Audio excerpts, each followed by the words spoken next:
Puppet Bomber is overpowered. Let's talk about it.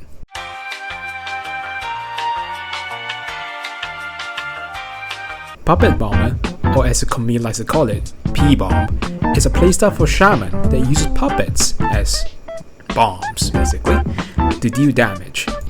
But wait, how do we turn puppets into bombs when they take 3 seconds to spawn in, and additionally, they take 30 seconds to detonate? That's where its major ID and ability tree nodes come into play. To address the first issue, P-Bomb utilizes Fanatic Mask's ability to do Totem Shatter, which procs 8 seconds of totem effects when it lands.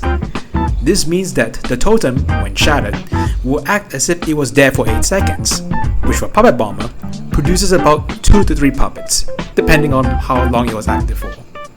From the clips above, you might have observed that the totem actually arcs in a vertical direction. This means that Totem Shatter will not activate immediately. So how do we solve this?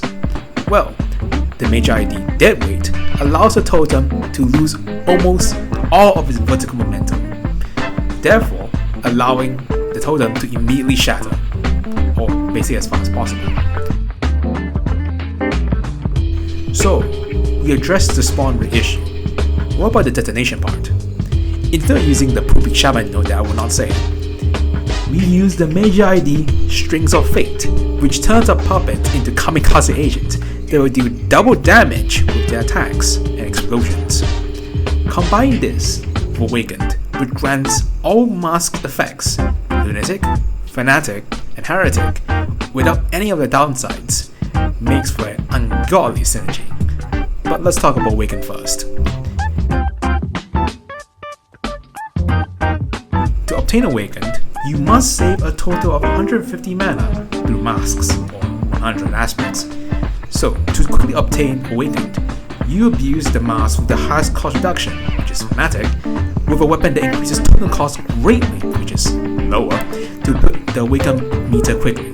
If your Awakened bar is full, just swap masks and you're Awakened. So how much does Puppet Bomber deal? With aspects, it does about 350k to 430k DPS on average. Nothing too egregious. But that's not the main point here. The main issue is how generalistic it is. If you remember the old days of Bash Scream Hero, this is its successor. There is no true weakness to this playstyle. There is no content in this game that it cannot do or struggle in. It sports a respectable amount of HP, about 20k EHP in total for aspects and Awakened. It can also heal and deal AoE damage. It also has very decent walk speed too. And as a cherry on top, its playstyle, its spell cycle, its base is Bash Scream. And before you dare say that P-Bomber is mid, remember when Mortar existed and everyone called them shit broken. And Mortar dealt way less damage than what P-Bomber does right now. Not to say that the playstyle shouldn't exist, but I do think it just does a bit too much, considering what it has under its belt. If you ask me on how to balance it, just nerf the Strings of Fate major ID to, instead of double damage, reduce it to 1.5 times damage. It doesn't need to do that amount of damage, but it's fine to have the cure. Okay, that's all, bye.